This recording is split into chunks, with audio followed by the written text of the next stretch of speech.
Welcome to SEC Softball presented by Regions Bank. A little bit of an ominous day here in Austin, Texas. Weren't sure we were going to play softball, but the skies have cleared for a top 10 showdown in the regular season series finale between Arkansas and Texas, and a whole lot to play for over these three games. Texas tied with A&M for fourth in the SEC. Arkansas just 2 games back in seventh. Both have a chance for a top 4 seed in the SEC tournament. Hi again, everybody. Matt Schumacher alongside Amanda Scarborough with you. We get this matchup for the first time, Amanda, since the 2022 Super Regional, when an unranked Texas team goes in and takes down Arkansas.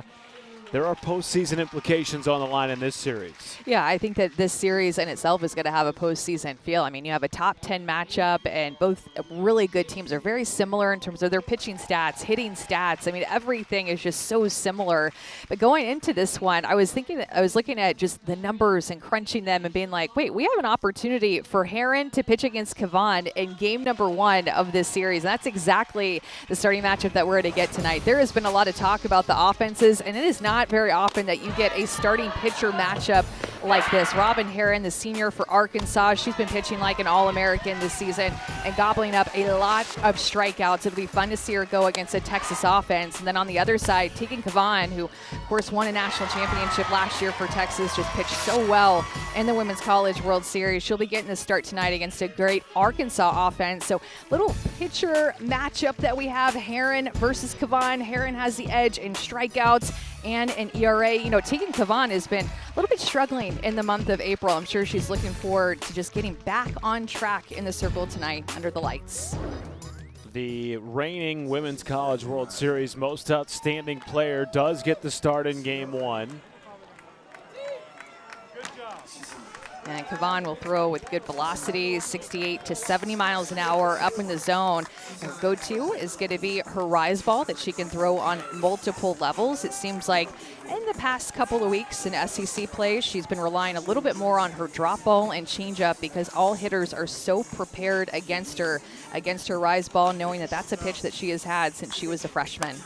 Her 67 wins, top 5 all-time at the University of Texas, taking on an Arkansas team that ranks top 10 in the country in a host of categories offensively. Carly Davison, coming off SEC Player of the Week honors, hit .667 last week.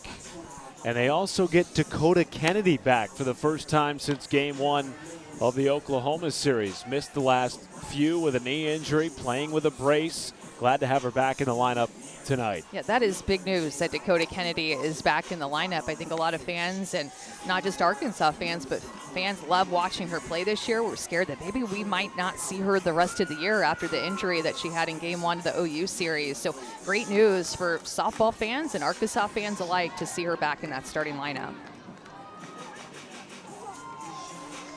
Reagan Johnson leads it off, as she has her entire career at Arkansas. Wears the captain's C.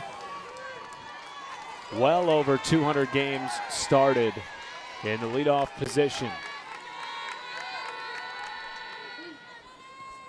And when Reagan Johnson is up, a lot of teams play. Oh, that is not where I meant to put that.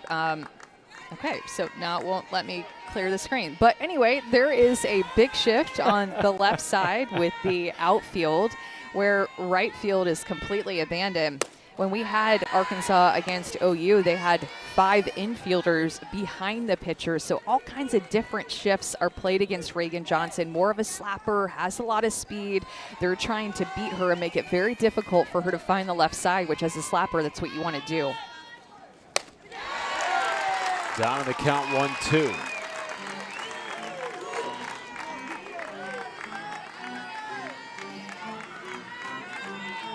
Back-to-back all SEC center fielder. Among the program's best ever offensively.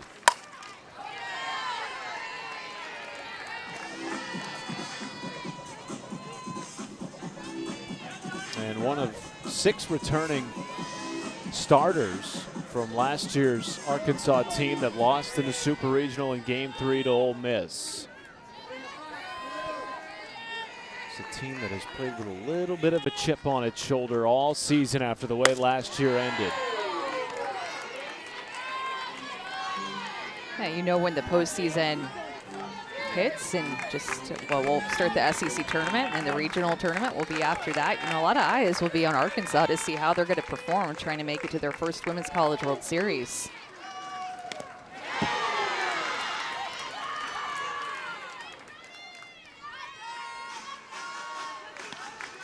Such a big shift that when Reagan Johnson is up. But we're seeing more defensive shifts in college softball in general, but it's wild to look out on the field and not see a right fielder over there. A lot of open green. I mean, Caden Henry is basically playing left field or left center field for that matter, and then Ashton Maloney, who's the right fielder, is playing dead center field. So interesting how defenses choose to play Reagan Johnson. 8th pitch of the at-bat. Full count.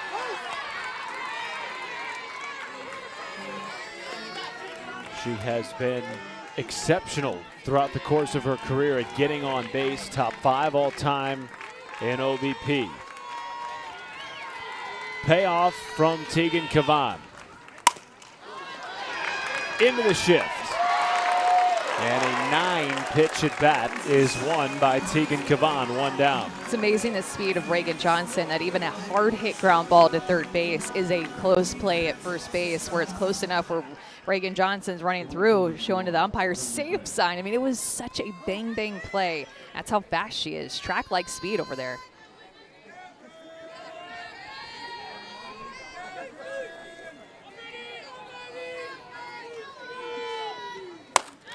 Ball 1 to Brinley Bain, freshman from Eagleville, Tennessee, having one of the best freshman seasons of any first-year player in the SEC this year.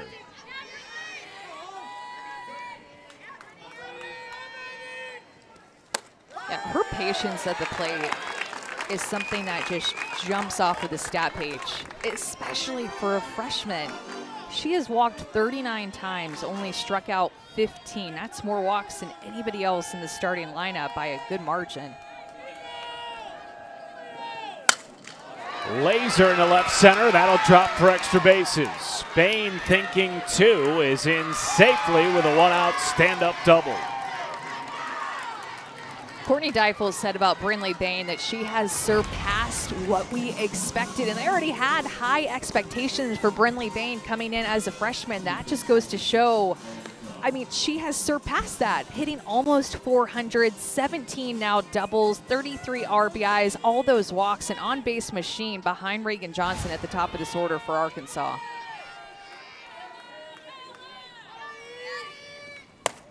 Ball 1 to Ella McDowell. This is an offense this year, Amanda, that has been very opportunistic. They lead the country with runners in scoring position, batting well over 400. And Courtney Deifel told us, look, our offense looks a little bit different this year. No more Bree Ellis, no more Courtney Day, the Bash sisters in the middle of the lineup last season for Arkansas that hit all those home runs. This year, less power, but still the same explosive offense in terms of the runs they can put up on you. Yeah, it's a bit of a collective effort is what she called it with this Arkansas team. And I think it's such a big reason, too, why they have to be so excited about Dakota Kennedy getting the start back tonight. She'll be hitting in that 5 holes, so McDowell, Bell, and then Kennedy. Kennedy adds that senior experience, left-hand power hitter that they can reinsert back into the lineup to even more power. Cue balled off the end of the bat of McDowell. Muffed momentarily by Cavan. Bain easily over to third, and now the go-ahead run just 60 feet away. That ball had so much spin off of the bat. Ella McDowell is way out in front of this changeup. Look how much it's spinning. It was spinning so much that when it hit Tegan Cavan's glove, it spun out of her glove. In steps the senior Tiana Bell. to second base. Good on to first, and Tegan Cavan pitches around a one-out double. The big Texas bats will come to the plate next, including Katie Stewart, who's had a record-breaking season.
SEC Softball is presented by Regions Bank, official bank of the SEC. Katie Stewart presented with the game ball prior to first pitch after breaking teammate Reese Atwood's single-season home run record over the weekend against Kentucky on the road. Leads the SEC in batting average, hitting nearly .470 this year for a very explosive Texas starting lineup. Taking on Robin Herron in the circle tonight for Arkansas. This is a tough lefty-on-lefty matchup for all the lefties in the order for Texas going up against Herron. She's just been so good. A lot of experience past couple of years, especially because she's been the ace on the staff with that experience and veteranship. She'll throw in the mid-60s, little three-pitch mix with her curve, rise, and changeup. That changeup, not only does it change speeds, but it changes the eye level of these hitters as well, because it has a tendency to go down into the dirt. And can rack up the strikeouts when she's going well.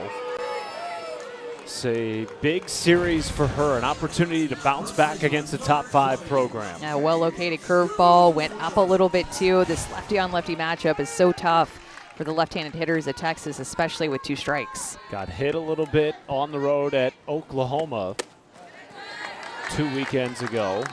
A couple of outings of which she gave up 4 earned runs. But certainly one of the aces of the SEC, taking on one of the most dangerous hitters in the country here with Katie Stewart. Nice backdoor curveball there from Herron, offered to Katie Stewart. When we talked to Mike White about Katie Stewart and this year, the first thing that he said about her was just her ownership of this season that she's had when she's been at the plate.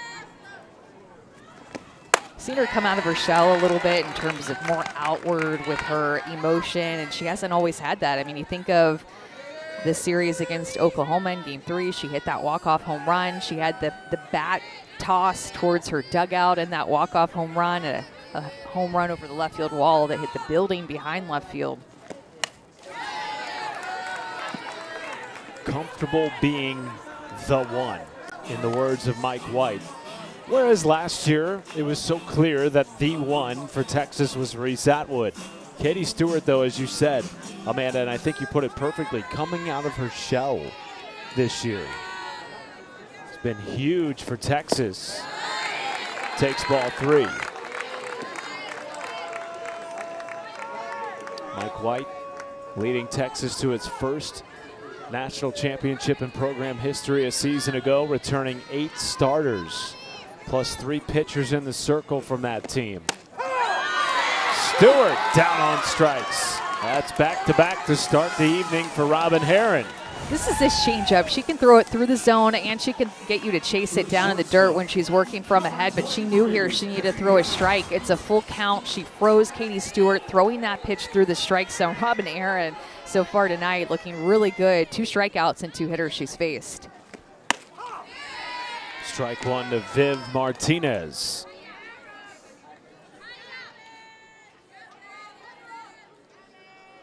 Had to watch last year's run to a national championship from the bench.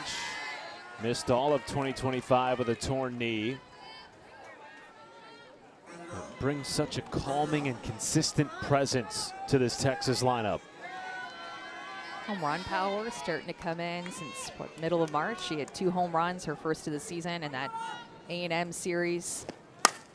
Sends this to deep center. Back on it is Johnson, and makes the catch a few paces in front of the track. 1-2-3 inning for Robin Herron, including a pair of strikeouts. No blood in Austin.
ESPN is your home for the Women's College World Series. Coverage begins May 28th on ABC, ESPN, and ESPN2. Mayhem just around the corner, both programs. It feels like, Amanda, have done enough to host a regional and a super. Your thoughts? Yeah, no, I completely agree. Look at their RPI, their strength of schedule, the amount of top 25 wins they've had, especially Texas. My goodness, 16, that's the highest total right there with Oklahoma. And both teams with an opportunity here to not really hurt their resume. If you lose to each other, that's not a big deal, but only to really bolster your resume for the team that wins the series.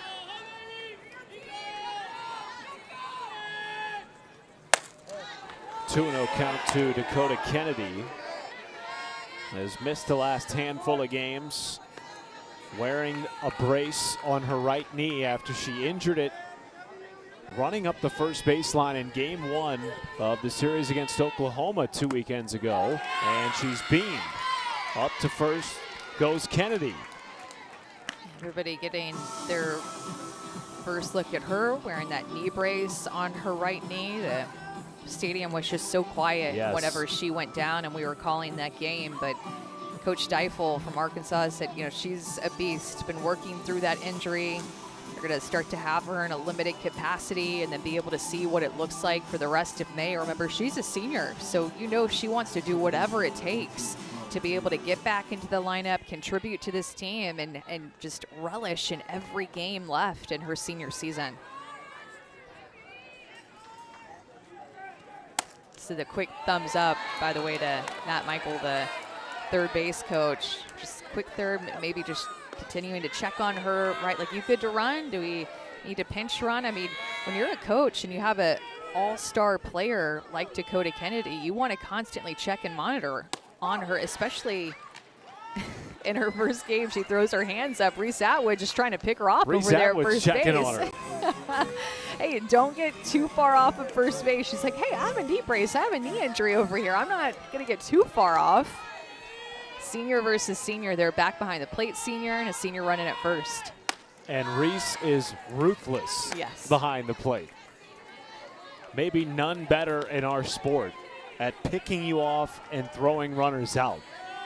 She's so fun to watch back behind the plate. Just a live arm. Big pitch there from Kavan, running it up to 70. 2-2 count to the reigning SEC Player of the Week, Carly Davison.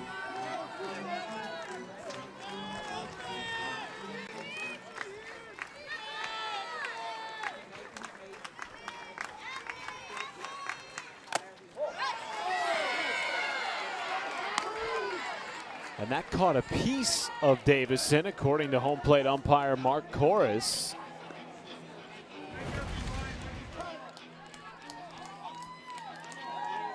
Could hear a bit of that, that front elbow guard just clipping it, which is so tough, Matt, because you see, I mean, everybody's wearing these elbow guards, but you see how much it sticks out past the actual elbow. So Coach White's talking to the home plate umpire likely about where that pitch location was, if that pitch location was in the river or if the pitch was in the full batter's box.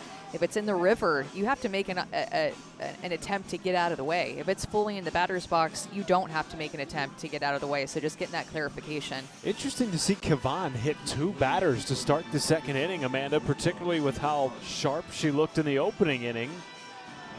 Got a couple of ground outs, pitched around a double. Mike White's talked to us about limiting those non-competitive pitches for Teagan.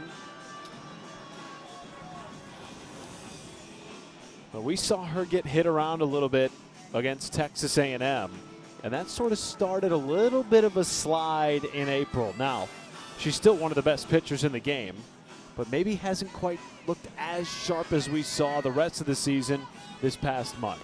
Yeah, it's the last 2 seasons that her ERA in April has been a little bit inflated compared to the rest of the season. But you mentioned that A&M series, and that was, you know, the start of a stretch for Texas.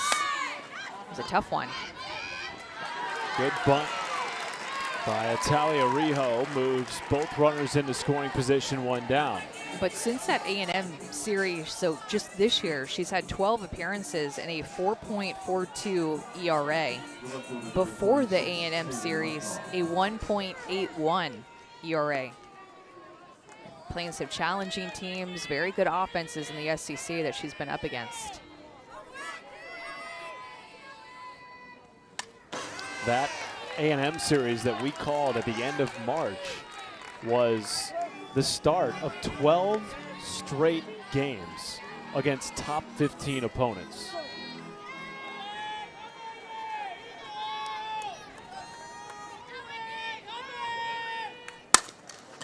Wyckoff to second base, only play is at first for Leanne Good. And Arkansas strikes first as Davison slides into third behind Kennedy. This is what Arkansas is so good at. When you look at the numbers, they're so good at station to station and execution. Not going to have as much pop and home run power as Texas's numbers, but they score runs in a lot of different ways. Prime example, runner at third base, less than 2 outs. You get that ground ball to the right side to score the first run of the game. Just execute very well. Great piece of hitting by Wyckoff, and a pitch that she could do it with a changeup. And now Kennedy Miller, who might be the hottest 9 hitter in the SEC at the moment, riding an 8-game hit streak, entering game 1, and she is beamed. No, home plate umpire Mark Corris is going to bring her back to home plate.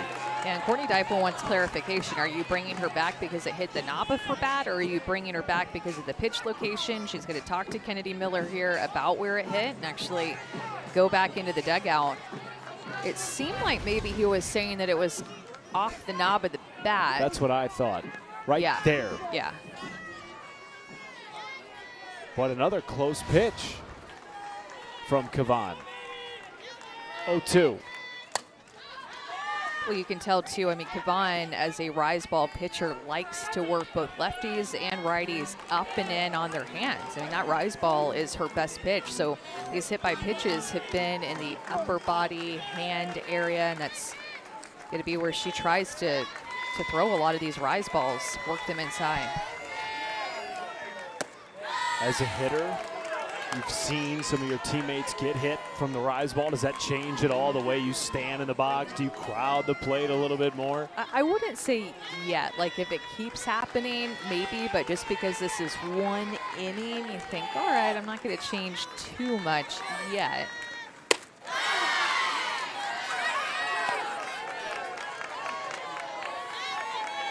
Notice that she's just trying to work everybody inside. You're communicating about that as an offense. The hitters who have been up to the plate, this is what I saw, this is what I'm seeing, this is what it feels like coming out of her hand. Kavan battles back for her first strikeout. Arkansas takes the lead without a ball leaving the infield in the second inning. 1-0 Hogs.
Special senior class being honored this weekend for Texas. Earned the program's first #1 ranking in 2024 since '06. Broke the single season program record for wins last year.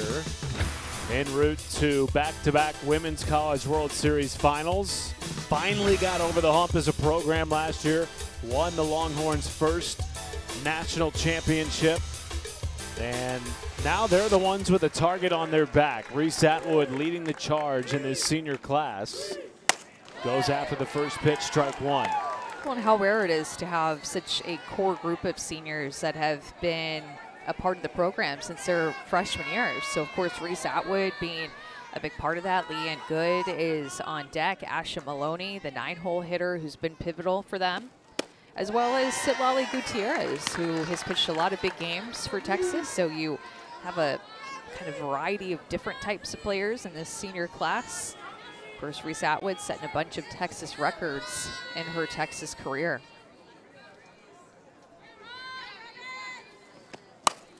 Atwood, fly ball, hugging the right field line. Brinley Bain makes the catch on the run. First out of the inning. Now coming up after our game tonight, right here on the SEC Network, #1 Oklahoma, #12 Texas A&M. Kendall Wells, sitting on 36 homers, is one shy of tying a 30-year-old NCAA record held by Laura Espinoza. 1995. That was the first year that Patty Gasso was a head coach, was 1995. The SEC softball wasn't even around at that point. Oklahoma hadn't won a national championship yet. Hadn't even been to the World Series. Lots changed Crazy over the to course think of about. 3 decades. This is a long-standing record. We'll see what Kendall Wells does tonight and does this weekend. Is she going to tie it? Is she going to break it? Is she going to go into SEC tournament still on 36? And of course, Megan Grant from UCLA Yes. is right on her heels with 34 home runs. So talking a lot about Wells, but all it takes is one game for Wells to get shut down and a 2 home run, 3 home run game for UCLA's Megan Grant. Maybe she's right there in the mix of things too. Pretty remarkable. Wells and Grant chasing this record that was set 30 years ago. We haven't even turned the calendar to May. You saw Jocelyn Allo's numbers on there. She hit those numbers late at the Women's College World Series in June. And then UCLA has Jordan Woolry as well, who just has over 30 home runs. I think she's at 31. So we have 3 players in one season that have hit 30 or more home runs. That has never happened before in our sport. And the fact that UCLA has 2 of them, and UCLA's offense is right up there with Oklahoma's. A lot of softball left for those 2 teams, UCLA and Oklahoma. This is when it just starts getting real good. Last regular season weekend, SEC tournament is next week, and then you have the NCAA tournament right around the corner. 3-2 count to Leanne Good.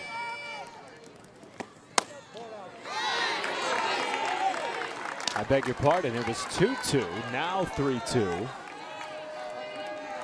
Herron has set down the first 4 Texas batters she has faced in tonight's game, including a pair of strikeouts of Henry and Stewart. And she gets a strikeout here. 3rd of the night for Robin Herron, 2 down.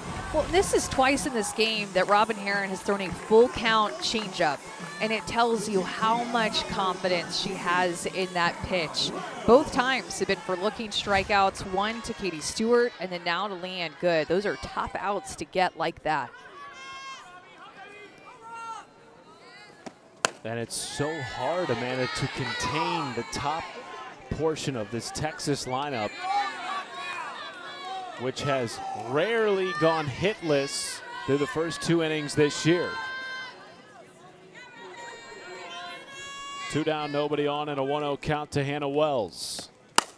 In the air to right field. Back on it is Bain and makes the catch on the track. And for just the 2nd time this year, Texas has been held hitless through the first 2 innings.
This SEC tournament is officially underway. Crushes one. Just smash this. Throw the bat. And the drama continues. Cannot wait for it. Just less than a week away Next Tuesday, Amanda Scarborough will be in Lexington, Kentucky for the start of the SEC tournament. Some big series this weekend with a lot still to be determined in the final SEC rankings, of course, right here in Austin. OU and A&M and Florida, Georgia in a big rivalry series. Florida, the #1 team in the country in the RPI entering the weekend. This league this year, Amanda, has been, I feel, exceptionally competitive. And a few teams that are still working to find their way into the NCAA tournament. When you think about Auburn and Missouri, South Carolina made a statement, a big series win against A&M at home last weekend. That was big for them. So Kentucky will be hosting the SEC tournament, but have a sub-500 record right now, so have some work to do. And this will be the last year that an SEC school hosts the SEC tournament. So we're going to be in Huntsville, Alabama. At the home of the Trash Pandas. At the home of the Trash Pandas.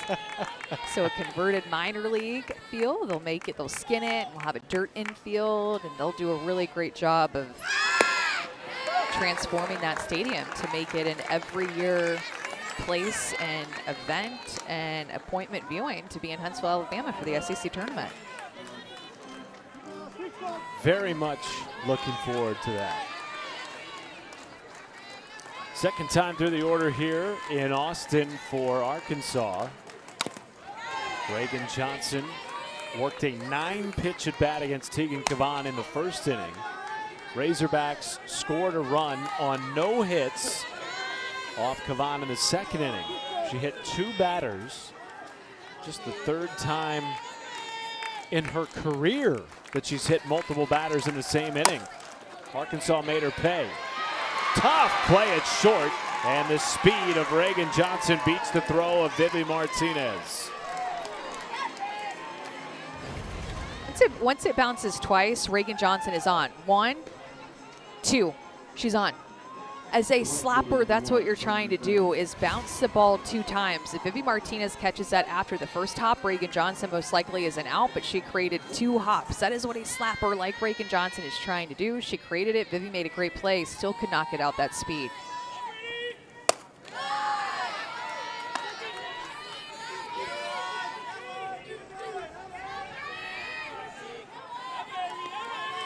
Brinley Bain had the only hit of the night for Arkansas prior to that infield single by Johnson. Doubled off the wall in left center in her first at bat of the night.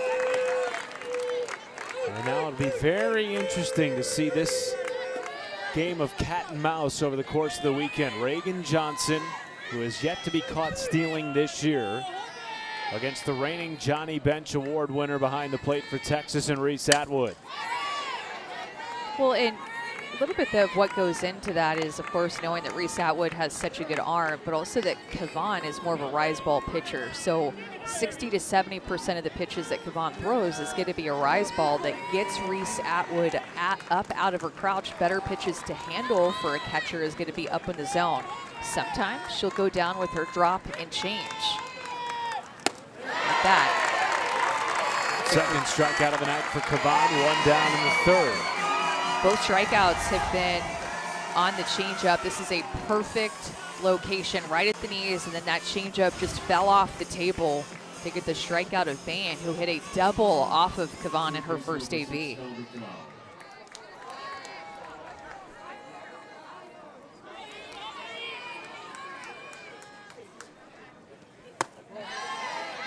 Ball 1 to Ella McDowell.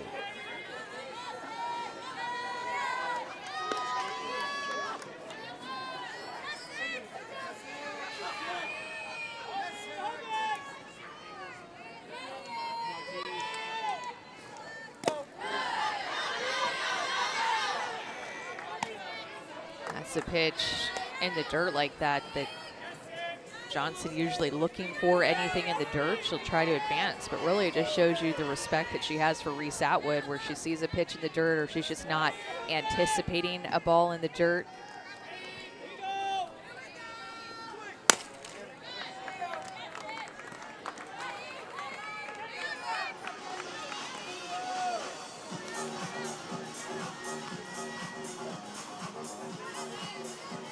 The last time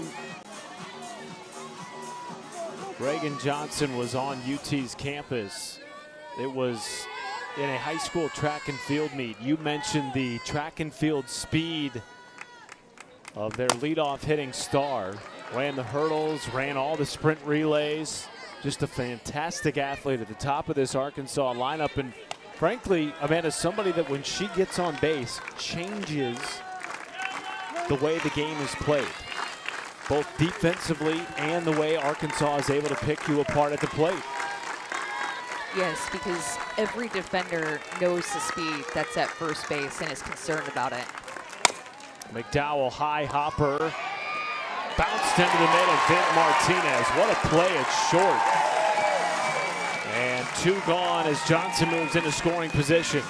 And right away, speaking of, you just know the speed. Viv Martinez knows as his ball pulls her toward third, I don't have any shot of going to 2 because of the speed of Johnson. So she could just focus on making that play to first base. She's been tested with a couple of short hops here that got her body around the ball. Great footwork. She is just so smooth at shortstop. Arkansas, who leads the nation in batting average with runners in scoring position so far, 0 for 4 today with Risp. Tiana Bell trying to change that with 1 swing. Leads the team with 53 ribbies. Down 0-2. Went up with the rise ball, got her to chase. Went down with the changeup, got her to chase. Quickly getting ahead 0-2 in this inning. I feel like Tegan Cavan's changeup has been on a different level. Trying to close the door on the Hogs in the third. They go right back to that changeup to see if Bell would chase that pitch again, and she did not. Great in-at-bat adjustment by Bell to work it to another pitch.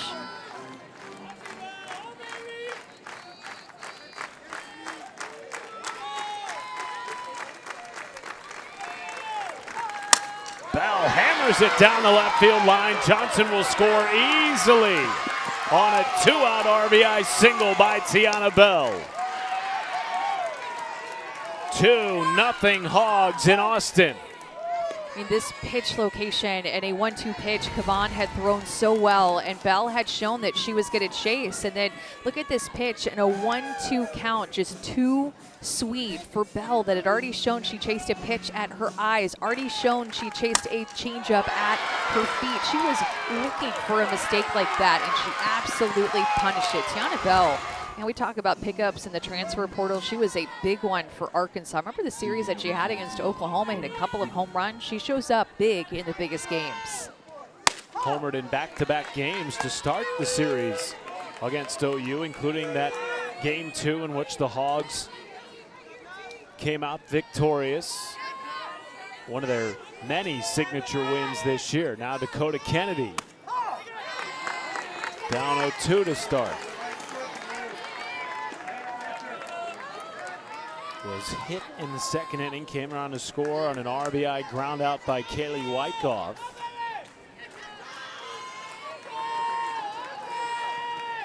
Really just 2 solidly hit balls tonight against Tegan Cavan. One of them resulted in no damage. The other, off the bat of Tiana Bell, makes it a 2-0 game.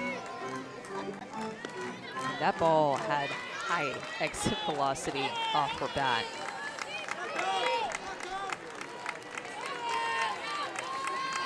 Oh, 2 to Kennedy. Another ball backing up Martinez. Long throw and makes it in time. But in back-to-back innings, Arkansas scores and the Hogs lead 2-0 as we head to the home half of the third.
This Arkansas Razorback team has been a perennial contender since 2021 under Courtney Deifel. 3 trips to the Super Regional. They hosted all 3 of those. Last time they met Texas was in the 2022 Super in Fayetteville. Longhorns were unseeded, lost game 1. All Arkansas had to do was win 1 to get to the World Series. Texas ended up rattling off 2 in a row and made it to the Women's College World Series final. Fly ball down the left field line will tail foul. Off the bat of Kaya Altmaier. Bottom 3 in the order due up here for Texas, trailing Arkansas 2-zip. Going back and looking at that Texas team that had Janae Jefferson and Mia Scott and Mary Iacopo and Courtney Day, who ended up going to play for Arkansas later in her career. And then also in the circle, they had Haley Dolcini and Estelle Check. So just a little trip down memory lane, thinking about that 2022 Super Regional. That was a banger. Well, you think about that 2022 Super, you think about last year's Super in 2025. Game 3 against Ole Miss. You just have to win 1 to get to Oklahoma City. And really a couple of times, Arkansas, Amanda, has been heartbroken at the end of the postseason, unable to secure a spot in the Women's College World Series. And not to overstate what this series means, but it's a real opportunity for Courtney Deifel's club to gain some momentum against a top 5 team going into May. Yeah, absolutely. And I think that both of these teams are in a position to get a top 8 overall national seed still. When you look at D1 softball and Softball America bracketology. Good bunt. It will move Altmaier to second base off the bat of J.C. Nichols. Almost beat the throw. And now a runner in scoring position for Texas. A great play by Ella McDowell just to barehand this and get a speedy J.C. Nichols that any sacrifice bunt can turn into a hit. Bang bang play at first. Texas being really aggressive in this inning. Going to turn over the order and get a little rally going here, trying to get on the board. But Texas, a D1 softball and Softball America bracketology as the most recent. Texas 3 seed, Arkansas 4 seed, and they both agree on that. So in a really good position here in their last regular season series, going into the SEC tournament to be able to host a Super.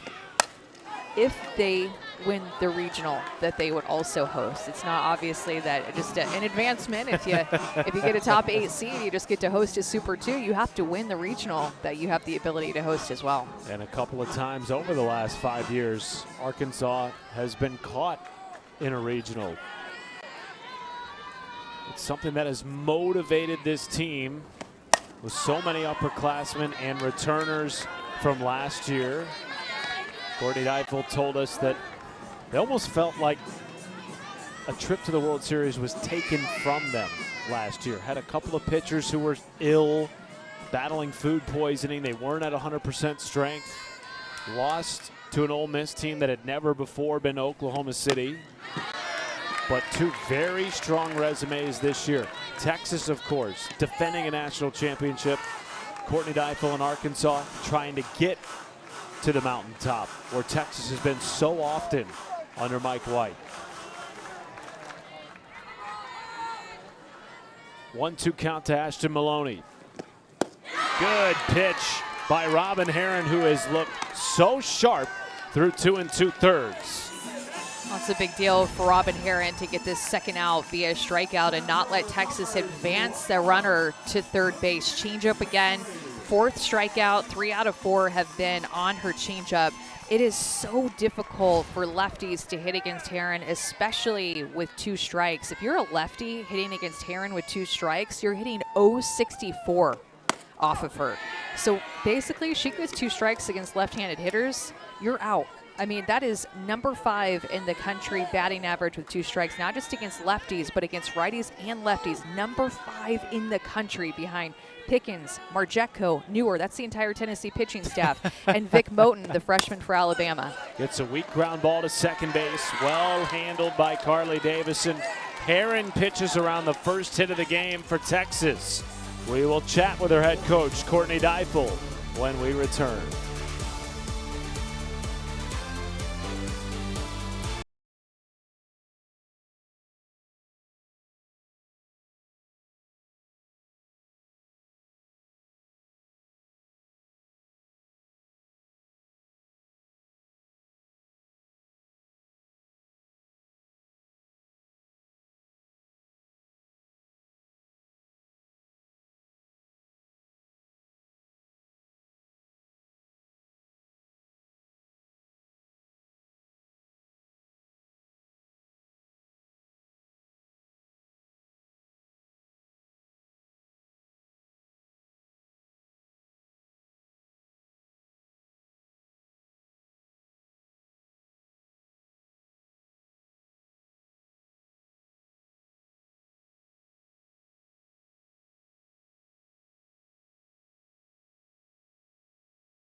Welcome back to SEC Softball, presented by Regions Bank. Beautiful Thursday night in Austin, Texas. Top 10 showdown between the Hogs and the Longhorns. 2-0 lead for Arkansas. Courtney Deifel joins us. Coach, we thought we would see Dakota Kennedy at some point in the series back in the lineup, maybe pinch hit.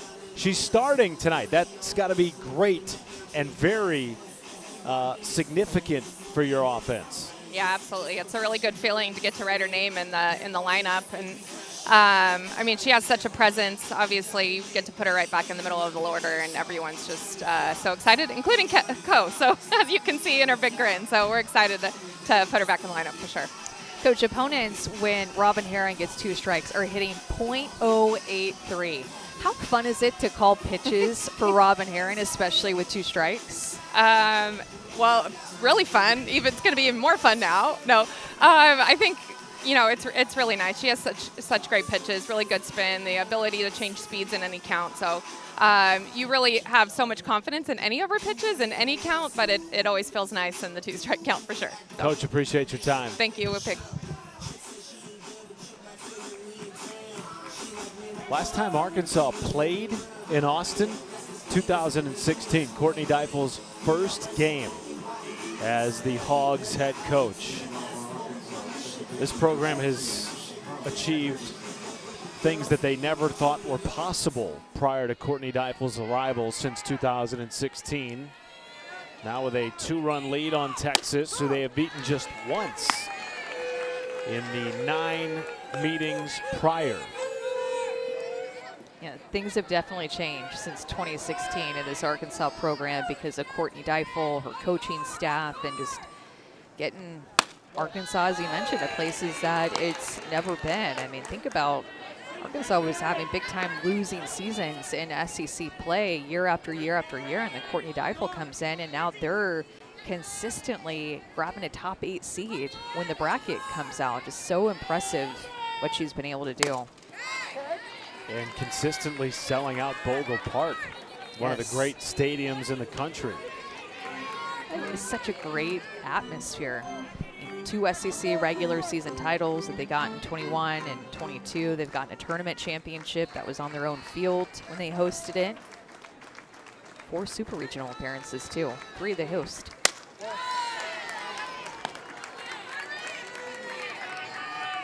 And I do think, you know, unfortunately for Arkansas, they've had that success. It's just the elephant in the room of when are they going to make it to the Women's College World Series? That's the next step for this program, and they have the talent, the pitching, the coaching staff to be able to do that.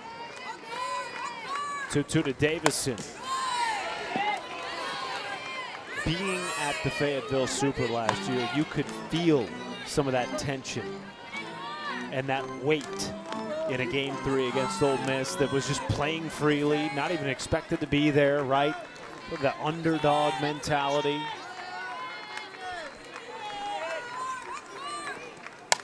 Ole Miss had a similar run that Texas had in 2022, just being an unseeded team, winning the regional on the road, winning the super regional on the road, and then making it to the Women's College World Series. But Texas would then go on to compete for a national championship, and Ole Miss had a great run, but just make it to the World Series in itself is just so difficult to do, even when you're hosting. Davison just fouled. Boy, that was well struck. She's put together a nice at-bat here against Tegan Cavan to start the fourth. You know, I think that we see a lot of these teams that consistently make it to the World Series year after year, Matt, and they make it look easy, but making it to the Women's College World Series is not easy to do, and every year you feel so appreciative for it that you make it, even when you've been multiple times. 8th pitch of the at-bat.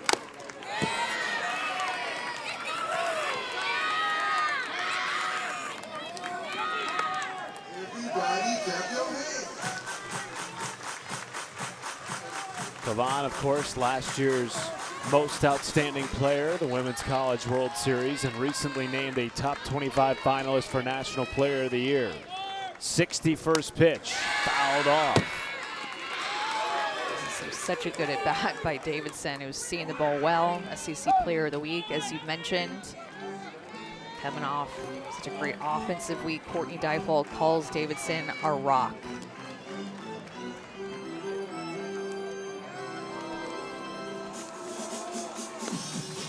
Having a career year at the plate, batting 100 points higher than she did last year in her first season at Arkansas after transferring in from Utah. Works the count full.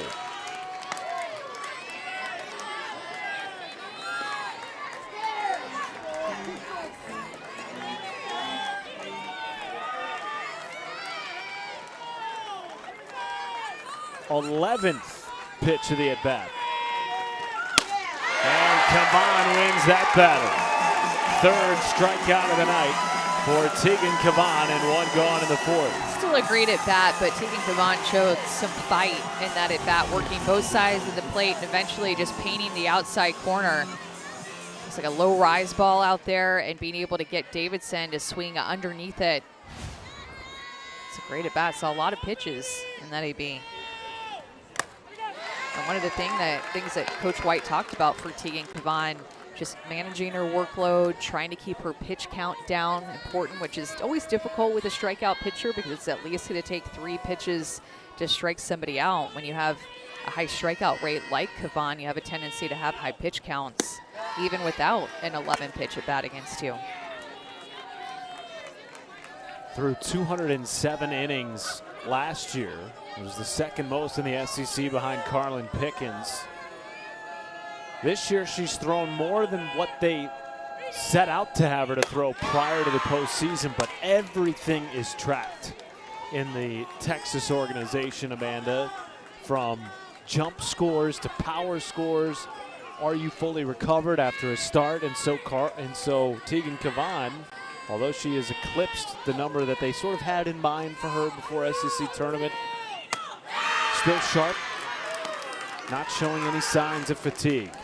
There's just so many different ways for these coaches to check in and keep tabs on their players' health and fatigue and overall strength over the course of a long season that we didn't have back when I played. We did not do. It was more of like a, when you just like, I don't know, lick your finger and just throw your finger in the wind to see which way the wind is blowing. That's what it felt like. I feel like at times just taking care of our players back in the day. But now they have everything. It also wasn't uncommon in your era to see somebody throw 200 innings before the postseason.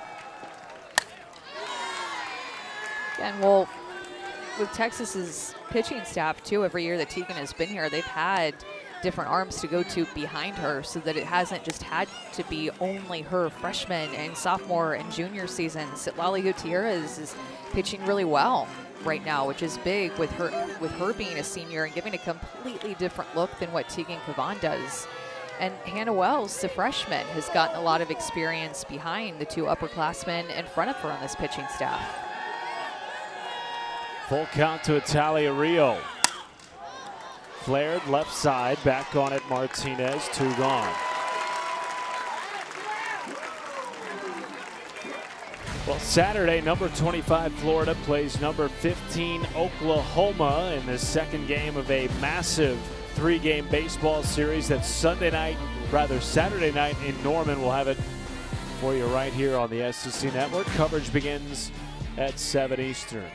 2 gone and the base is empty for Kaylee Wyckoff. Do you remember the most amount of innings you threw in a season? I think it was over 200, like 220 or something. It was nothing compared to somebody like Monica Abbott, and Pat Osterman, and Danielle Laurie. Because I was lucky enough to have a co-ace that was my exact year, who was also an All-American every year that I pitched at A&M. Chopper to second base. Good. Flips in time to first in a 1-2-3 inning for Tegan Cavan. We will talk with her head coach, Mike White, when we return in Austin.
Welcome back to McCombs Field in Austin, Texas. Game 1 of a top 10 series here in Austin, joined by the head coach of number 5 Texas, Mike White.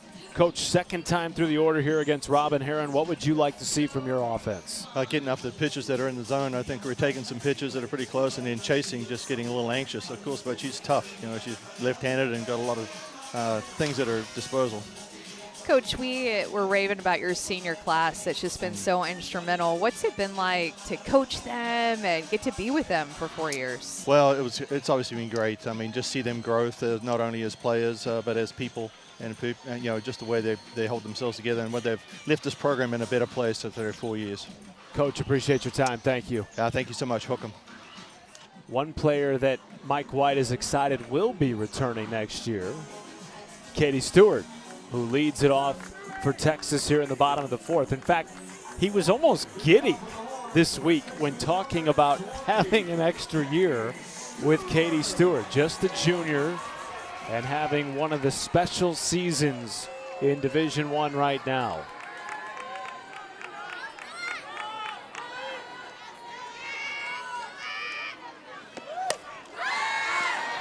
Every time she steps up to the plate, she is just taking big hacks. And I mean, we're talking about big hacks in the sense that the distance that is created with her home runs is just about 300 feet off of her bat at times. Which, just a reminder, left field is 200 feet. But that's the kind of pop that she has. And I asked Coach White a couple of weeks ago, why are Katie's home runs going so far? And he said so much about timing. Before, she would hook a lot of those balls foul toward the left side, but now she's just more on time. And it used to be a problem for her, just all those foul balls on the left side. Her timing is better. She's being able to hit balls the opposite way toward right center and right field and hitting all different types of pitches this year. She really does not have a weakness and has improved her weaknesses this year. Comes into the night with a near 1,700 OPS. That tops the SEC, the toughest league in the country. Her 24 home runs, tied for top 5 in the nation. Trailing the likes of Kendall Wells, Megan Grant, Jordan Woolery. Goes down swinging. Second strikeout of Katie Stewart tonight for Robin Herron, and her 5th in the circle tonight for Arkansas. Remember, Robin Herron is one of the toughest pitchers to hit against with 2 strikes. She drops this changeup down in the dirt and gets Katie Stewart to chase. First at bat, Katie Stewart took a changeup and a full count for a strikeout. Now she chases it. That pitch was clearly in the back of her mind. First pitch swinging, Viv Martinez, deep at short. Play made by Italia Rio. Well, Arkansas this year, Amanda, is 38-1 when leading by 2 runs or more. That lone loss came in Game 1 of the Oklahoma series 2 weekends ago when they lost Dakota Kennedy to an injury midway through the game. Otherwise, they've been perfect, and a lot of that credit goes to this elite pitching staff led by Robin Herron.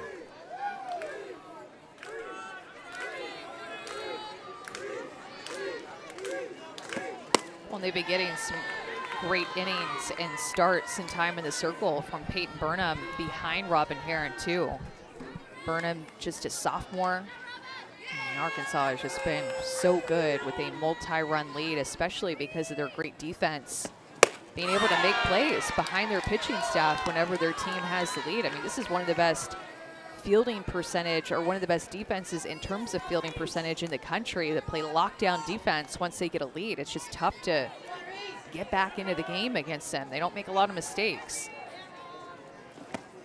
Just 22 errors this year for Arkansas. Top 10 in the nation in fielding percentage. And a program record 34 double plays turned. Been quite the year defensively for the Hogs. Burnham looking on from the bullpen. 2-1 pitch. Upstairs to Reese Atwood.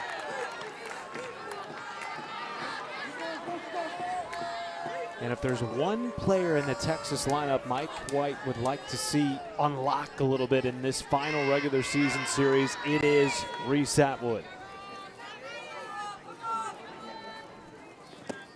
Like that. Line drive single to extend the inning.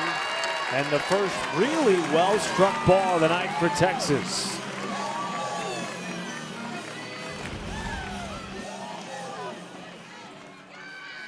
It's good hands to go up and get that rise ball. Looking for a pitch up in the zone, that rise ball, a pitch that Robin Herron likes to lean on. That pitch was up, but Reese Atwood just goes up and gets it. Passes the bat to Leanne Good. Tying run at the plate, bottom 4, 2 outs. Ball 1 to the starting second baseman, who began the year on one of the biggest tears in the nation, was hitting well above 400, has cooled a little bit, but still having a career here at the plate, batting .379.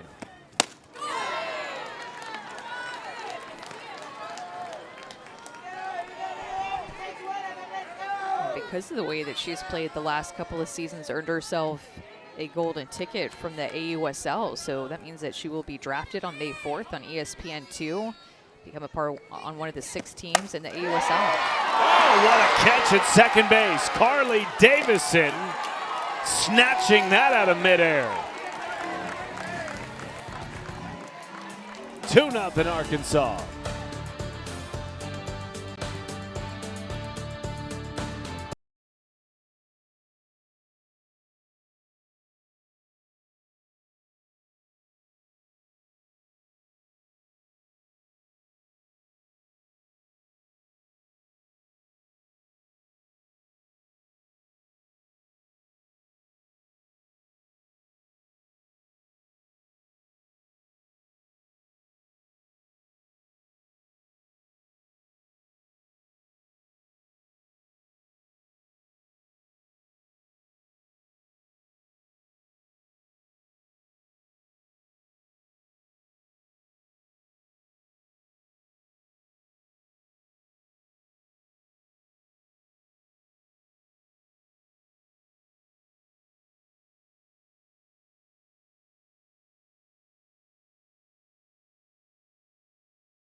she is known for. Noel sets a new NCAA freshman home run record. Wells in the air to center. There it is! Number 35! What a thrill it's been to be part of some of those games where Kendall Wells has continued to chase the record, Amanda. We had goosebumps when she hit 35. We were also there for 36. Tonight, we could see 37. OU and Texas A&M coming up at 9 Eastern on SEC Network. Wells just one homer away from tying the all-time single-season home run record. Every time she steps up, she has the ability, just like Katie Stewart, to just hit it a mile.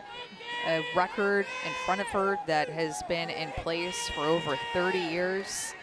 Megan Grant right there. Of course, Jocelyn Allo, prolific home run hitter for Oklahoma. Lauren Chamberlain, that just seems to be prolific home run hitter synonymous with OU. Now adding Kendall Wells. I mean, and Matt doing it as a freshman. My goodness, a freshman doing this already has just been unbelievable to watch.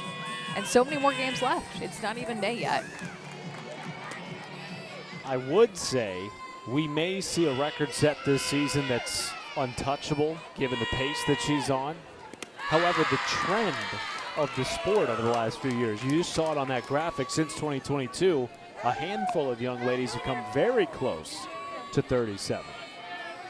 And a lot of just program records being beaten this year as well. I mean, Katie Stewart beating Reese Atwood's Texas record, Megan Grant beating Stacey Newman's longtime record at UCLA. And then Kendall Wells beating Jocelyn Allo. I mean, this is happening all over the country. It is just by far an offensive explosion. That's why it's kind of fun to have a pitching matchup like we have tonight in a 2-0 game. Dare I say a pitcher's duel here in a low-scoring game.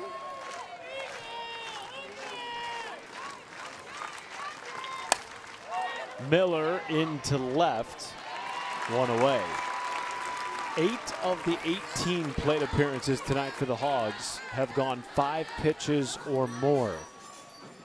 Haven't necessarily seen either offense really explode tonight, but Arkansas has done a fantastic job of working deep counts and being opportunistic in the right moments against Tegan Cavan. But that catch, the defense for Arkansas in the last inning, was absolutely pivotal by Carly Davidson. Cue ball off the end of the bat of Johnson. Leaping throw, not in time from J.C. Nichols. Mike White wondering if he should challenge here. I think he's even unsure of maybe what the call was on the field, and then he found out that she was called safe. I'm like, yeah, I want to challenge. I thought on the field she was out, watching it live, so I'll be curious to see some looks.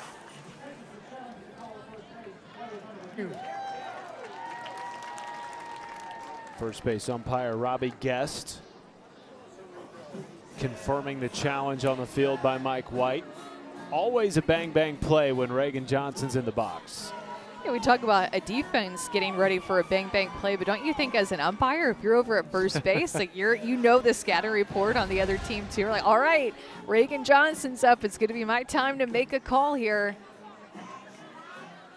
That's tie goes to the runner, yeah, right? That is about as close as it can get. Ooh, Good stretch at first by Katie Stewart. really good stretch.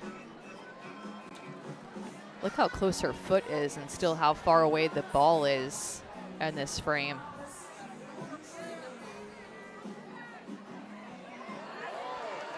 Ooh. I think this one could get overturned. Great look with the Hawkeye system Yes. that really is able to slow things down. I think she's going to be out. After further review, the call on the field has been changed. The runner is out. So a successful challenge for Mike White, and the second out of the inning. I would feel so good.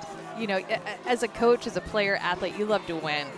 but when you like do the challenge thing and you win a challenge, that's like a win within the game. You know, like I'd feel so good about that. I'd want to know what my total is, like what my score is for my challenges. Like I'd be really into it. If What's I was your a head success coach. rate? Yeah. Yeah. Yeah. Well, he had a pretty good view over there in the third base dugout. Yeah. It's a big reversal because not only are there now 2 outs, you also take off arguably the most dangerous base runner in this series off of first base. And Reagan Johnson, 0-1 count to Brinley Bain.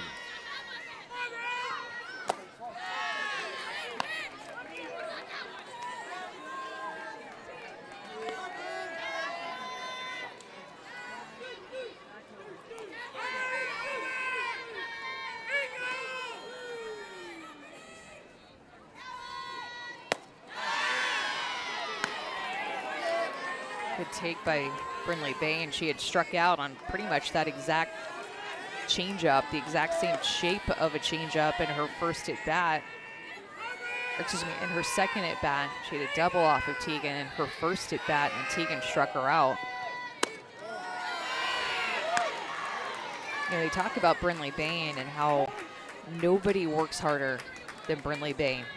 I've heard DJ Gasso, the hitting coach for Arkansas, talk about it. I have heard Courtney Deifel talk about it. Just as a freshman, there's DJ Gasso, their hitting coach, but just as a freshman, pushing everybody to work harder, putting in the time, putting in the effort to have a tremendous freshman year for Arkansas this season. Courtney Deifel told us she might be the hardest working player she's ever been around. Beyond her years, in terms of her mentality and her understanding of the game, again, just a freshman. And a top 25 finalist for National Freshman of the Year. Ahead in the count on Tegan Cavan. After the visit to the circle by her best friend, Reese Atwood. Trying to settle in here and get the final out of the 5th. Cannot.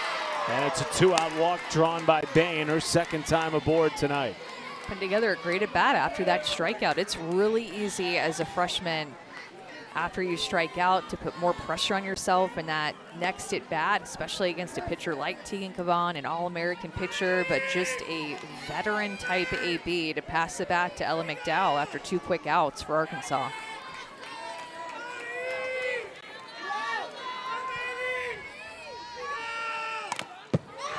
First walk issued by Texas pitching in the last 30 innings.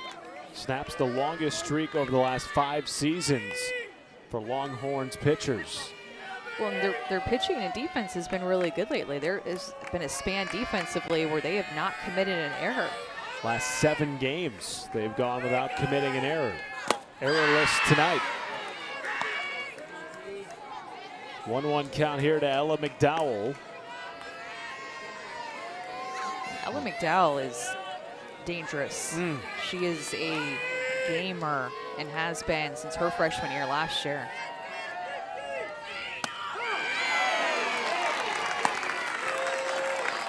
Was the first freshman in program history last year to earn NFCA All-American honors. Reigning 3rd teamer. Looking for her first hit of the night. Runner aboard, 2-0 lead for Arkansas. Up the middle, Martinez deep in the hole, shuffles to second base, covered by Leanne Good. Texas will bring Wells, Altmaier, and Nichols to the plate in the 5th, down 2.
Daria, it seems like every night this race is getting tighter and tighter. Updated standings after the Florida victory. Oklahoma, of course, starting a big series later tonight against Texas A&M. And here tonight, the beginning of a 3-game set. Top 10 showdown between Arkansas and Texas with a lot to play for in terms of seeding in the SEC tournament. Both teams still have a shot to be a top 4 seed and get that coveted double bye in Lexington next week. And so series are moved up to Thursday, Friday, Saturday series in the SEC for this final series in SEC play, just making some extra time before the SEC tournament starts. So playing games will be on Tuesday, and games will continue Wednesday. And if you have a double bye, you don't play until Thursday. Couple extra nights in your own bed never hurt anybody. One down on the ground out by Hannah Wells.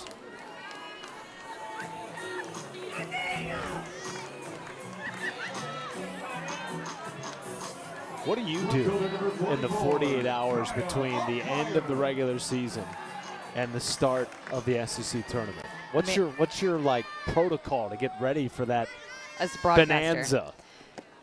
Get to Lexington Sunday night, and then coach calls all Monday, getting ready for the teams that will have. They're all sprinkled throughout to be able to be prepared for the teams Tuesday that we'll have, and then more calls for the teams that we'll have Wednesday. So a lot of prep work for a lot of teams, a lot of games.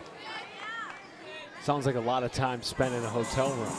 A lot of time on a plane, a lot of time in a hotel room, which I think we're both familiar with at this point of the season with all the games that we've called together. Been all over the place. Been a great season. Indeed, it has been. A lot of parity in this league this year. Even Oklahoma, number 1 in the country, atop the SEC standings, they too have been vulnerable at times this year. Yeah, it seemed like after they went through that span of losing 3 of 4, Texas, Oklahoma State, and then a loss to Arkansas, they started to play a little bit better after that. Kind of like they got woken up a little bit of a lull for them. Well, we just saw them for a 3-game series in Georgia, against Georgia rather. It's the first time Georgia had been swept in an SEC series since 2021. Meanwhile, Robin Herron is cruising through 4 2/3, her 6th strikeout. Can you believe she's not even thrown 50 pitches yet?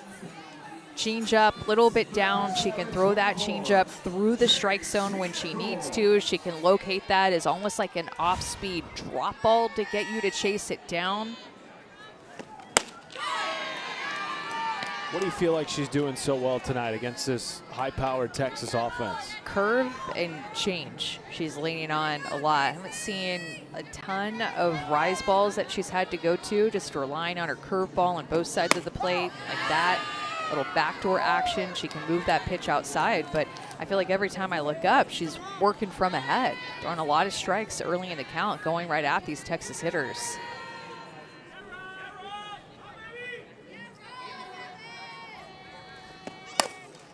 Gets a chopper at third. McDowell makes the play. 1, 2, 3, 5th inning for Robin Herron. Arkansas carries a 2-0 lead into the 6th in Austin.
SEC Softball is presented by Regions Bank, official bank of the SEC. Great crowd on hand tonight at McCombs Field in Austin, Texas. 2-0 lead for Arkansas. Offense is coming to premium, just 5 combined hits. And only a few of those have even reached the outfield grass tonight. Great pitchers duel between 2 aces in the SEC, Robin Herron, Tegan Cavan. One of those hits that found the outfield came off the bat of Tiana Bell. That was back in the 3rd. Drove in one of 2 runs tonight for Arkansas on a 2-out RBI single. Cavan back in the circle.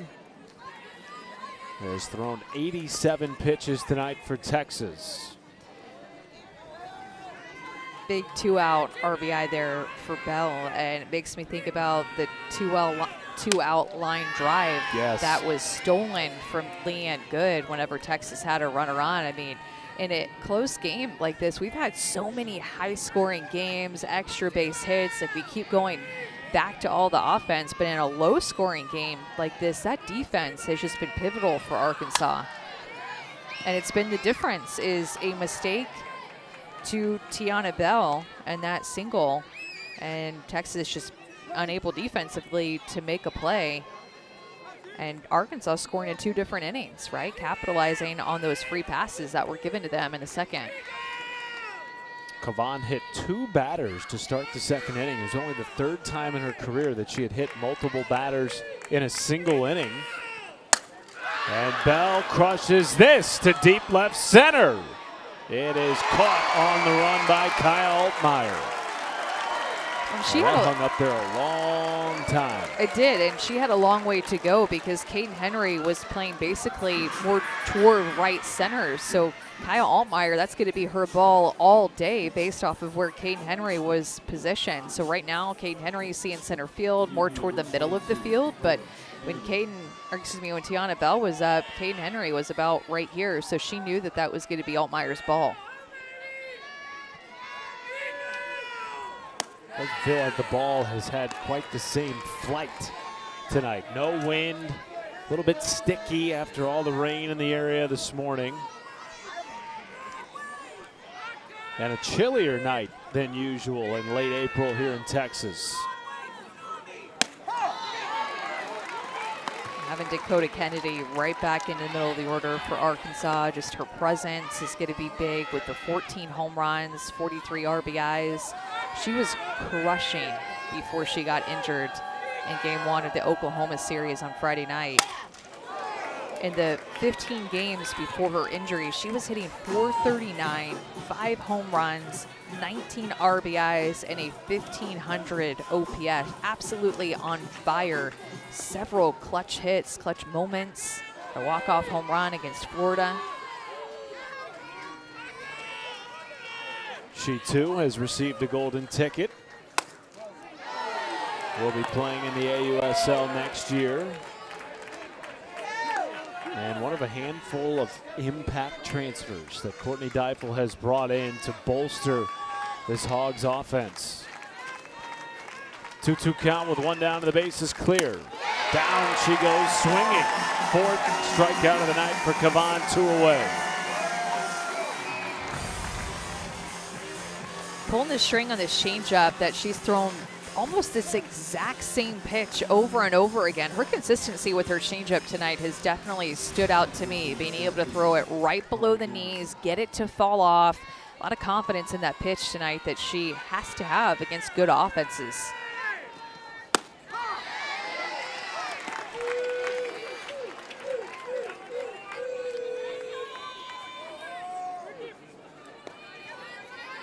Despite the 2 runs on the board for Arkansas, it has been a very sharp night, for the most part, for Tegan Cavan. Just a couple of mistakes. Those 2 hit batters and a 2-out ball left high in the zone to Tiana Bell. The difference in the game at this point.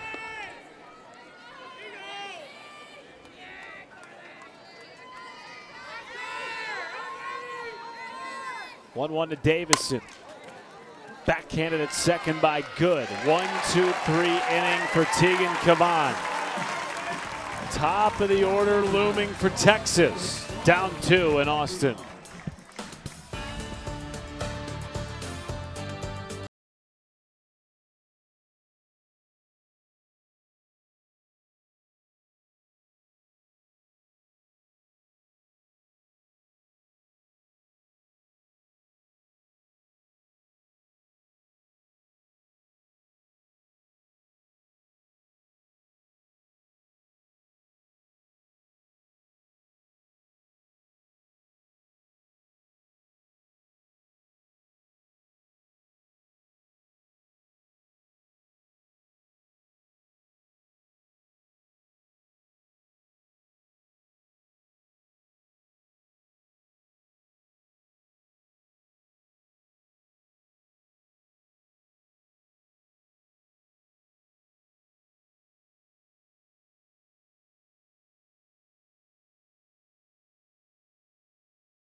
Robin Herron has looked like an All-American tonight in the circle for Arkansas, getting the start against one of the best offenses in the country. Her changeup has been unhittable, down in the dirt, through the strike zone, getting chases, and being so efficient with her pitch count. Her defense being able to rob that line drive back in the 4th inning whenever Texas had a runner on. Leanne Good punished that ball, and it looked like Texas was trying to get a rally, but that catch by Carly Davidson with 2 outs totally shut things down. So being able to do it with the 6 strikeouts, but her defense has played exceptional behind her.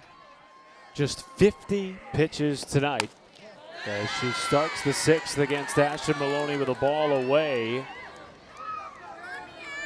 Through 14 pitches in the 4th inning. That was the most in a single inning tonight for Robin Herron.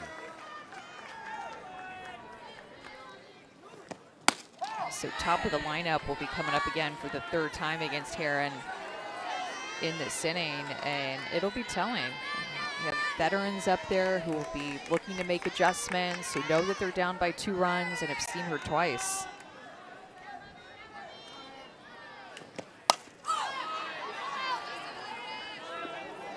Mike White told us in his 4th inning interview that he wanted to see his offense 2nd and 3rd time through the order be a little bit more aggressive at the plate, not let those close pitches go by. 1-2 count to Maloney. I also just don't think that Herron has made a lot of mistakes. I mean, she's not thrown a lot of pitches that have upped the chances of her making a mistake. I mean, she's only thrown 54 pitches, and when you're efficient like that and in a groove, you're really confident, trusting your stuff, hitting corners, and it does not bode for a lot of mistakes for Texas's hitters.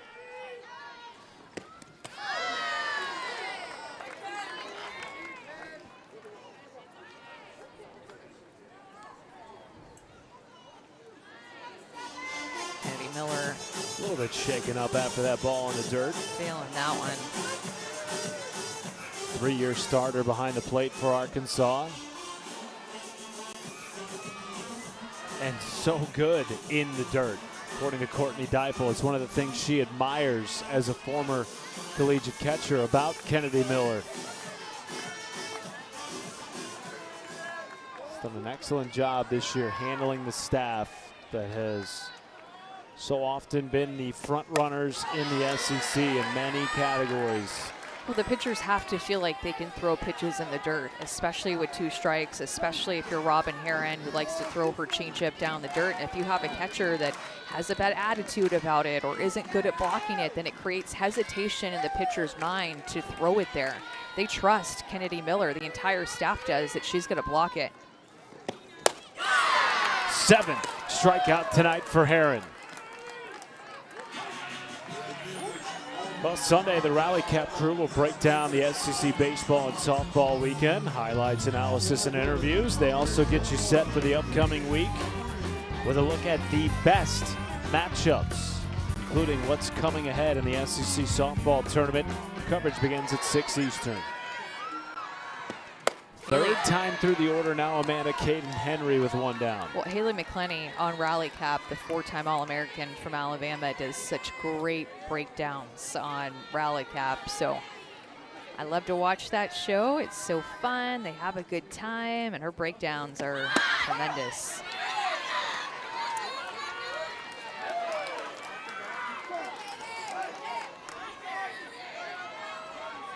Robin Herron set down the top of this Texas order. 1, 2, 3 in each of the first 2 innings. She's been going right at Caden Henry. I mean, I feel like this matchup, Caden Henry and Robin Herron, Caden Henry has just not seen the ball well out of the hand of Herron at all. So you see Mike White, as Caden Henry quickly gets down 0-2, just to call a timeout to give her a breath, because her at-bats have been very quick. She struck out against her in her first AB, and then a 4-3 in her second at-bat. Just this lefty-on-lefty matchup with 2 strikes is extremely difficult for left-handed hitters.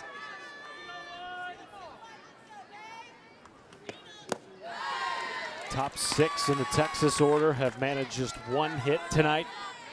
Off of Robin Herron, that was a Reese Atwood 2-out single in the 4th. Katie Stewart 0 for 2 tonight with 2 strikeouts. Waiting on deck for Texas. Fly ball left side, shallow. Wyckoff drifting in, 2 down.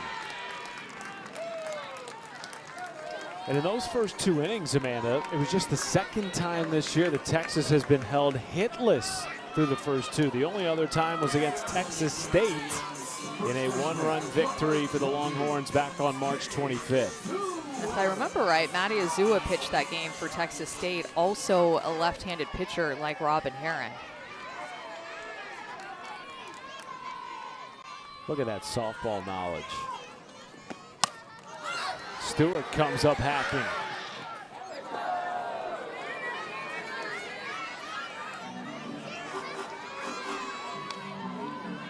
Be so careful right here, because one swing just gives Texas some momentum late in this game with the middle of the order coming up. Cuts the lead in half. That pitcher's duel feeling where one pitch changes a game.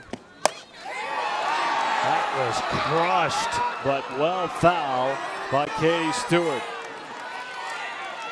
It's an example of that long foul home run that Mike White was talking about. That Katie Stewart has just been better at keeping those types of hits fair by being more on time, by being more inside of the ball. Somebody threw the foul ball back out into left field. From the street. And it's wild to me, Matt, that cars still park behind left field. I don't know why you would. I mean, you're just setting yourself up. That's the danger zone out there. Left for field, windshield center field. repair. My goodness. 0-2 to Stewart. Can she get a hold of one here? Viv Martinez due up next. Reese Atwood waiting patiently in the hole. The toughest part of the Texas lineup with 2 outs and a 2-0 deficit.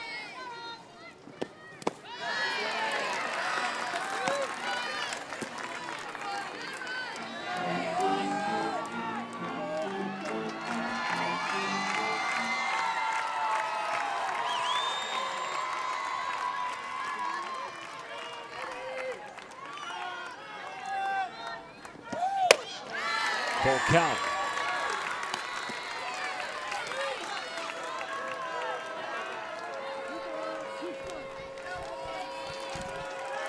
Stewart was down 0-2. The payoff from Herron. There's a strikeout on the outside corner. 8th of the night for Robin Herron, and the 3rd of the great Katie Stewart.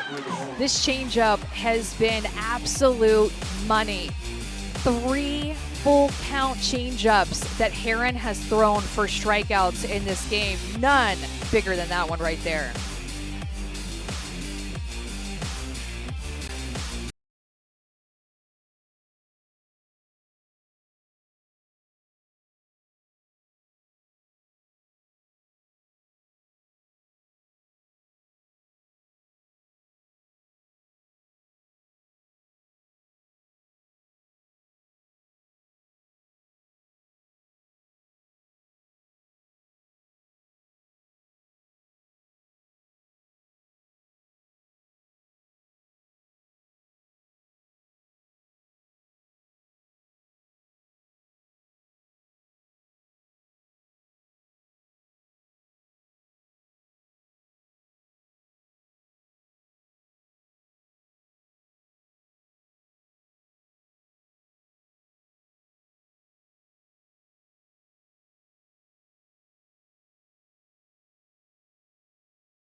Thank you very much, Dari. Looking forward to that one. Everybody will be tuned in, watching very closely to each Kendall Wells at bat.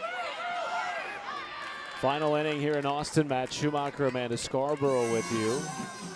2-0 lead for Arkansas, seeking their third top 5 road victory of the season.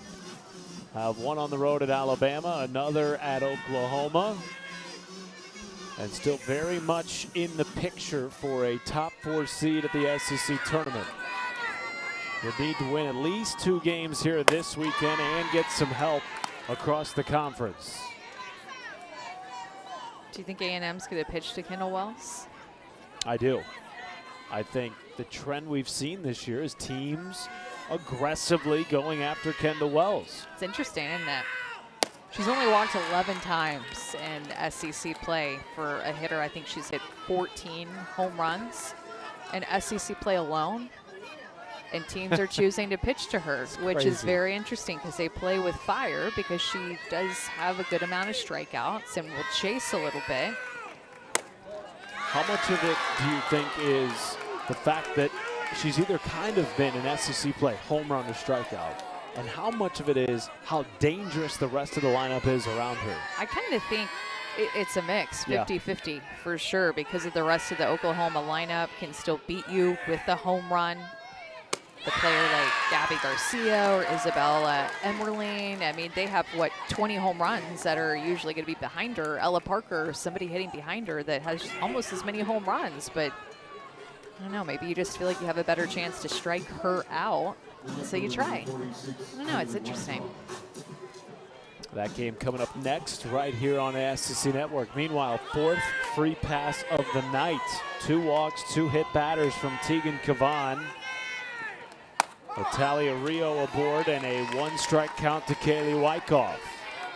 And the last time that they had a leadoff free pass, that was Dakota Kennedy, and she came around to score. So Arkansas has scored in the 2 innings, in the second and the third. Both times they got their leadoff on, they scored.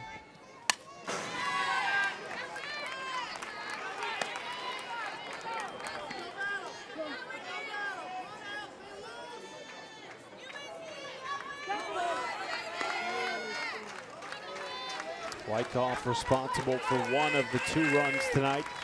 RBI ground out in the 2nd inning. 0-2.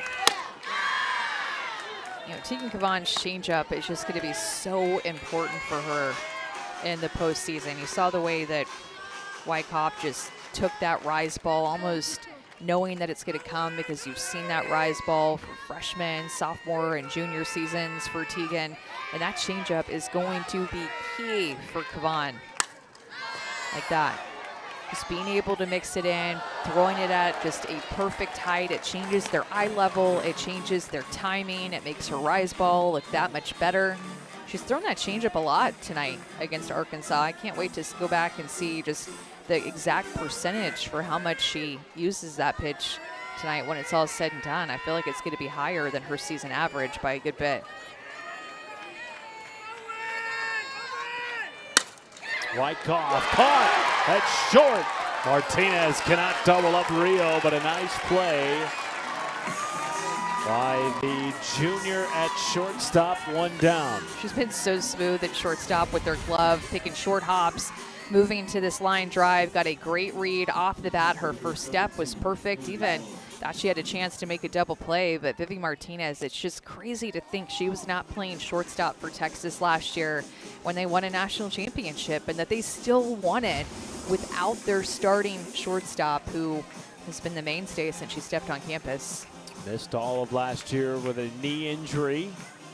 Healthy, confident this year, such a steadying presence for Mike White's ball club. Defending the program's first national title a season ago.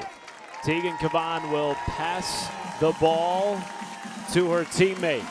Wells will come in to relieve with one down and one on.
Tegan Kavan exits after 6 1/3 through 105 pitches.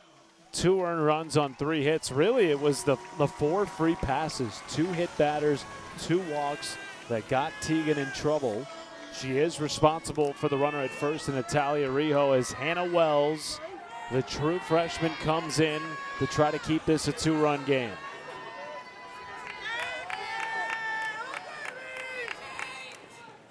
Hannah Wells has gotten better in both aspects of her game. A pitcher who can swing it in a big way for this Texas offensive lineup, and has just grown in the circle behind Citlali Gutierrez and Tegan Kavan. Big moment here for her to get to throw in a close game against this lineup. Every moment when you're a freshman, you get to pitch in moments like this, you just grow a ton. Love the fact that Mike White is putting her into this situation against a lineup like Arkansas, down by 2. The reigning National Gatorade Player of the Year. Behind in the count now to Kennedy Miller, 3-0, with the top of the Hogs lineup looming. Reagan Johnson on deck.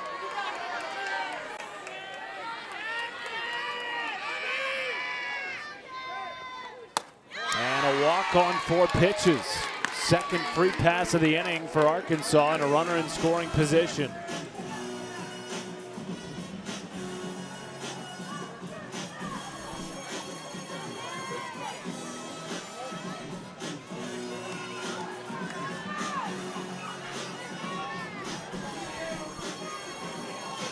And is Tegan Kavan going to come back into the game here?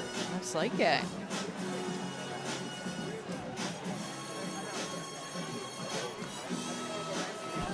That's the shortest break in the history of breaks. Kavan sits for 1 batter and now comes back in to face the top of the Arkansas lineup for the 4th time tonight. Yeah, probably like the matchup with Kennedy Miller and the Hannah Wells drop ball, trying to roll her into a double play, but didn't get even a strike thrown by Hannah Wells. So now 2 on for the top of the order for Arkansas. Just not what Texas was hoping for. With that Hannah Wells drop ball and her off-speed curve ball, just a large chance for Arkansas to hit into a double play, but did not get that. So now 2 on and 1 out for Reagan Johnson, who has twice grounded out tonight and once reached on an infield single, later came around to score.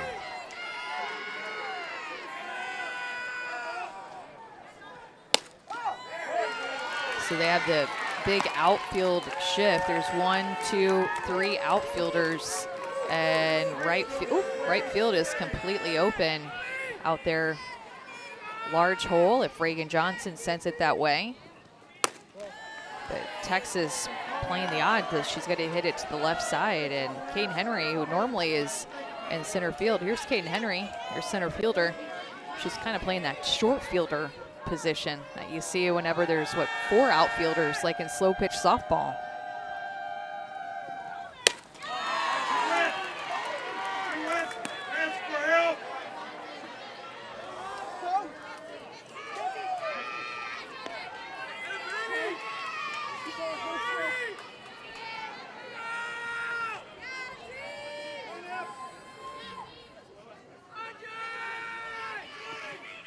Take me into Reagan Johnson's mentality here. Do you try something different to beat the shift, or do you just go up there and do you? I would just do me. I have not been a slapper with the speed of Reagan Johnson, but I would just try to do me, and it's just such an interesting approach now. Altmaier a little bit deeper. Oh, right into the shift, and a double play by Texas to get out of the 7th and keep it a 2-run game. JC Nichols has loved this cat and mouse game between her and Reagan Johnson. She's playing a little bit up the line, and JC Nichols is ready at that hot corner. A double play is exactly what Texas needed.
Back in Austin, Texas, Arkansas on the verge of their 3rd top 5 road victory this year. They're 38-1 in games with multiple run leads this year.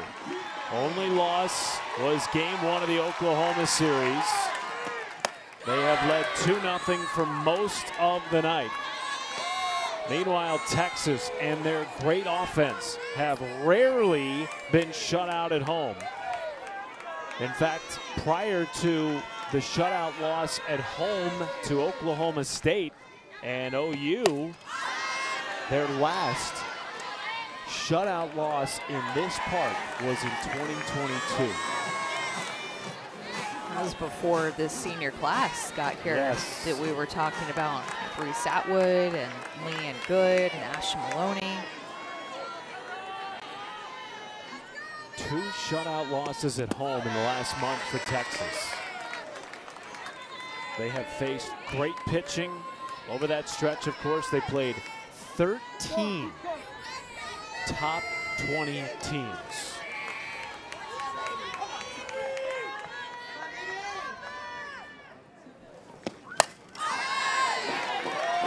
This is the part of the order, though, you wanted to play it if you're Mike White. 3, 4, and 5. Martinez, Atwood, Good. 2-run deficit not insurmountable for a team that is second in the SEC in runs scored behind only Oklahoma since league play began. It's a great at-bat by Vivi Martinez, too, who has not struck out against Heron, which is a feat in itself with this tough lefty-on-lefty matchup. She has 2 strikes, battled off a couple of pitches to work it to 2-2.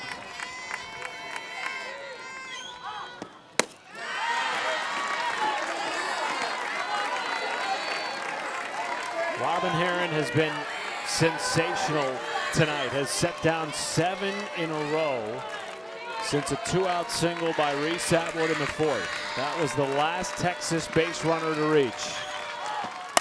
Martinez sends it into right field, and the tying run will come to the plate in the form of Reese Atwood. She crushed this ball. What a great at-bat by Martinez to take the change-ups that Heron wanted her to swing at. It's her best strikeout pitch with 2 strikes. Took them to work the count deeper and get one sweeter and just barrels it up to the right side to lead off the bottom of the 7th for the Horns.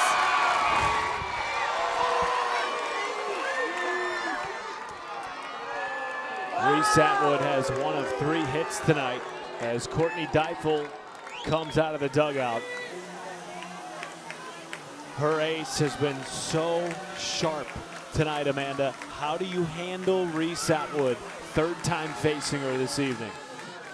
I actually think that they might be making a pitching change here, bringing in Peyton Burnham. That's how you handle it. That is how Throw you're going a to different arm in there. it is answered. Peyton Burnham will enter into this game, and she's been throwing very well recently, but just wants to be able to mix up the different looks to the middle of the Texas order coming up, especially after the way that Vivi Martinez saw the ball out of the hand of Heron to lead off this inning. 8 strikeouts tonight on 74 pitches. Heron passes the ball to the reigning freshman All-American Peyton Burnham. And she'll give a different look.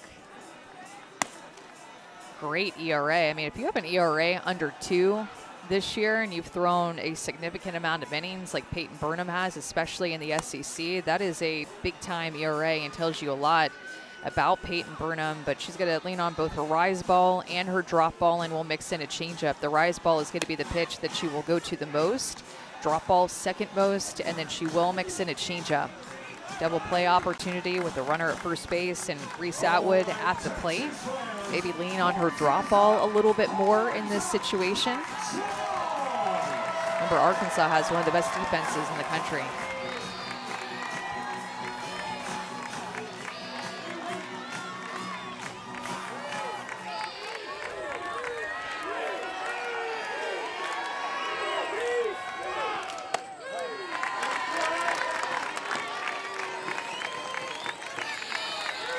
Burnham has allowed just 3 earned runs over the last 31 innings of work. Her ERA in April, .68. She has been as good as they come against the toughest competition this year for Arkansas.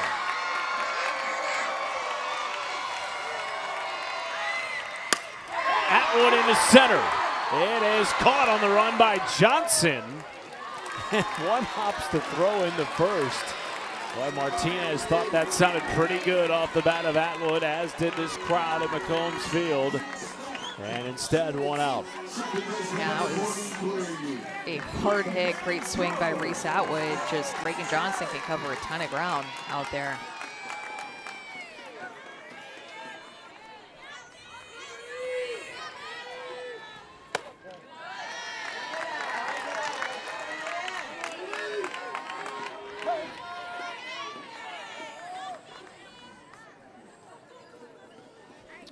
Mike White calls time.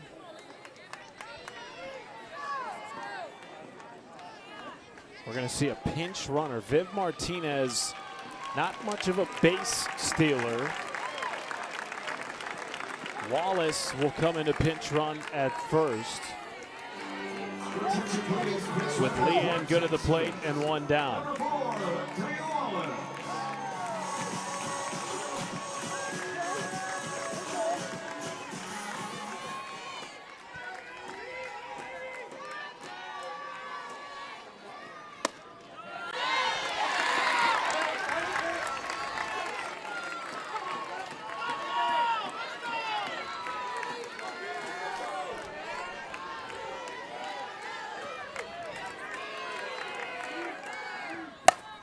Good in the left, off the wall.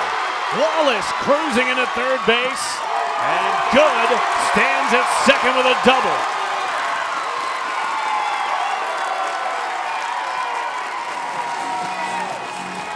Tying run aboard for Texas in the seventh. Texas is swinging so freely in this inning. That pitch leaked out or back toward the middle of the plate, and Good just unleashes on it. Martinez, Atwood, and now Good have struck the ball so well. They are getting their barrel to these pitches. This is where experience comes into play in games like this, on your home field, down by 2, trying to win a game and walk off.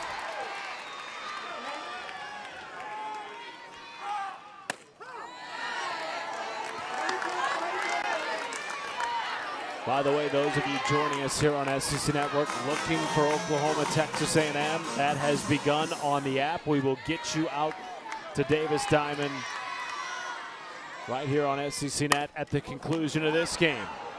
Throw comes home. Wallace in a rundown off the bat of Wells.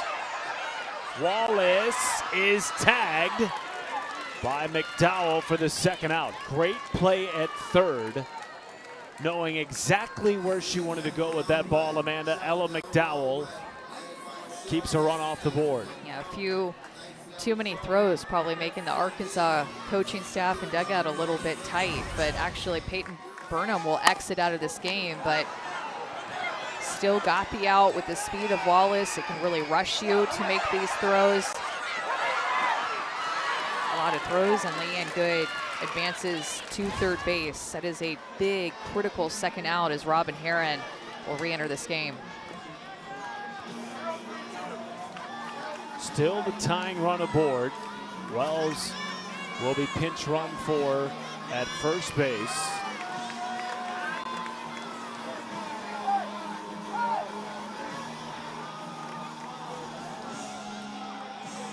Taylor Anderson comes in as Kaya Altmaier will come to the plate.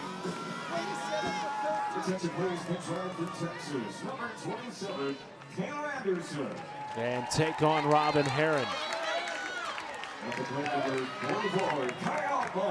Altmaier reached on an infield single back in the third, also struck out. One of 8 strikeouts tonight by Robin Herron. You know, it was critical too that in that rundown, Hannah Wells did not get herself to second base, kind of looking to see what Leanne Good was going to do, so she remained at first and out of scoring position. Altmaier in the air to center. Johnson drifting. Instead, it's Wyckoff. And Arkansas has their third top 5 road win of the season, shutting out Texas on the road. Herron with just a terrific start. Those 2 runs hold up. We had a pitcher's duel tonight, and Texas gets shut out again. Just the 3rd time in the last 3 years that Texas has been shut out at home. All 3 have come in the last month. For Amanda Scarborough, our entire ESPN crew, Matt Schumacher saying so long from Austin. Let's get you out to Texas A&M.